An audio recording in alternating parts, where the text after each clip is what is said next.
Transmutation occurs when an unstable nucleus spontaneously decays into a new element without any outside intervention.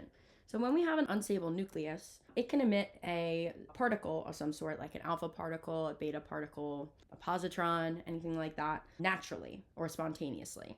Right? And this is called natural transmutation, because in doing so, it's going to mutate or change into a more stable element. So even your home smoke detectors contain a tiny amount of americium-241. So as americium-241 naturally emits alpha particles, it's going to start to generate an electric current. So once the smoke comes into your detector, it's going to disrupt that current and it's going to trigger the alarm to go off. Natural transmutation is also important in forensic science and archaeology for measuring the natural decay of carbon-14, which allows scientists to calculate the exact age of organic or once living remains based on the half-life of that carbon-14, okay, as it naturally decays. And also inside our Earth, so deep within the mantle, there's natural decay of uranium-238 and thorium-232, which releases radiogenic heat. So this continuous source of energy keeps the Earth's core molten and also is what helps drive the tectonic plates. Okay, so when we are looking at the nuclear equation, sometimes we're going to have to figure out what our new element would be. Okay, so what our unstable nucleus is going to change into. To determine whether a reaction equation is natural, it's always going to have one reactant, because that one reactant, that unstable nucleus, is going to spontaneously, naturally by itself, just emit some sort of particle and then form something new as a result. So to just review, here we have radium. So radium-226. So radium-226, the number on the top, is telling us the mass number of that atom, number of protons and the number of neutrons added together. Where the bottom number is telling us the atomic number, okay, the number of protons. This one is 88. So radium will always have atomic number 88. That's what makes it radium. However, the mass number is what can vary depending on how many neutrons are there. In this example, radium is emitting a alpha particle. Okay, so the laws of conservation of mass and charge apply here. So what we want to do to figure out our new element is to kind of break it up and just look at the two top numbers and then the two bottom numbers. Totals of the numbers on each side have to equal one another. So on the left-hand side, we have 226 on the top. On the right side, we only have just 4. So we want to think what new mass number for a new element, what that has to be.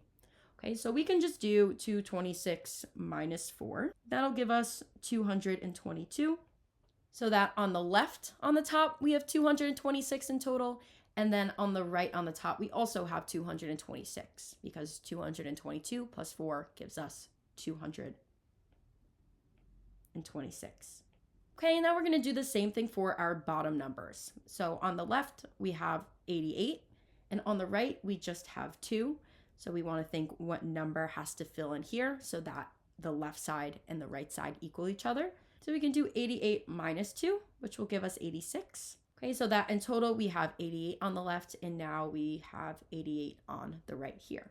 So once we have that, the last step would be just to fill in what our new element would be. So to determine what our new element would be, we have to look at this atomic number because the atomic number is going to give the identity of that new element.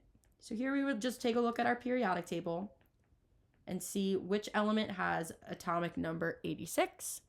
And we would find that it is Rn or radon. Okay, so radium-226 will naturally emit a alpha particle and it will become radon-222. So to just go over a few different examples, we're going to go over a few different kinds of decay of what kinds of particles that can be emitted from these unstable nuclei. So the first one is alpha decay, so just like the first example. So what's going to happen with alpha decay is a unstable nucleus is going to emit an alpha particle. So essentially this is going to cause the mass number to decrease by 4 and the atomic number to decrease by 2. Okay, and this is because the mass of a alpha particle is 4 and the charge of a alpha particle is 2. If we look at this new example, we can do the same exact thing. So here we have uranium-238 and uranium-238 is emitting a alpha particle. Okay, so remember we want the left side and the right side to equal each other for the top and for the bottom. So on the left, we have 238. So everything on the right has to equal 238. We only have 4 right now. So that means that our new top number, our new mass number, is going to be 234. Okay? And this is because 4 plus 234 is 238. So the left side and the right side equal each other. Now we could do the same thing for the bottom. So the atomic number of uranium is 92. So on the left we have 92. We want all of the bottom numbers on the right to equal to 92. So we already have a 2 from our alpha particle here. So that must mean that our new atomic number or bottom number has to be 90. Okay, so 90 plus 2 is 92, which equals 92 over here. Last step would be to find what our new element would be, and we look at the atomic number to find this. And we would find that atomic number 90 is TH or thorium. So our uranium-238 naturally emits an alpha particle and it becomes a more stable thorium-234. Okay, next we have beta decay. So this is when an unstable nucleus is going to emit a beta particle or an electron.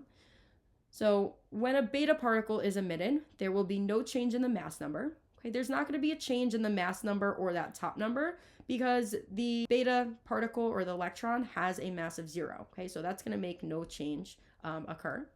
However, the atomic number or that bottom number is going to increase by 1, okay, because the charge of your electron is a -1. So here we can see how that top number isn't changing. So we have polonium-214.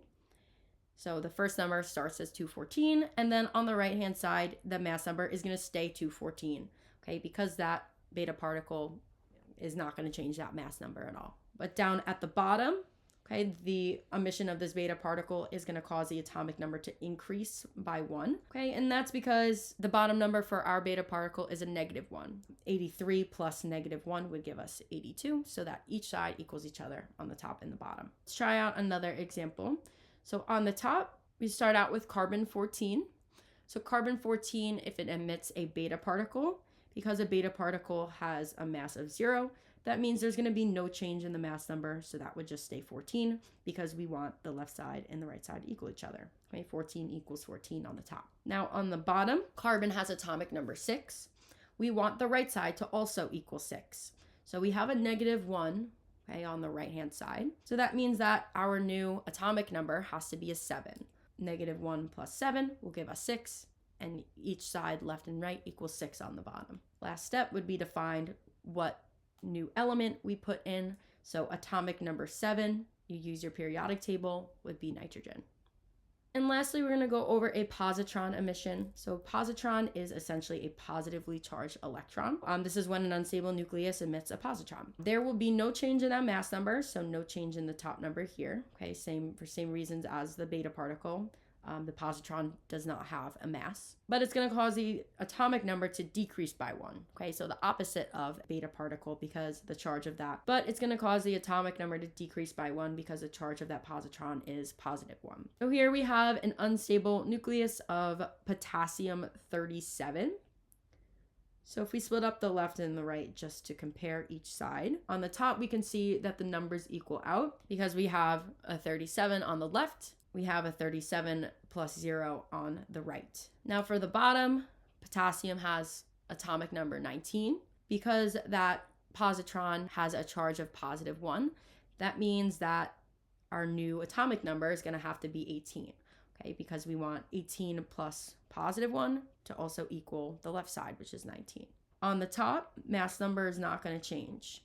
Okay, because our positron has a mass of 0. So if we make this a 37, okay, then the left side and the right side equal to each other. Now for the bottom, we want to think what number goes here so that the right side equals 20 and the left side also equals 20. That would have to be 19. Then we look for this atomic number on the periodic table to figure out what our new element would be. And you would find that atomic number 19 is potassium, or K.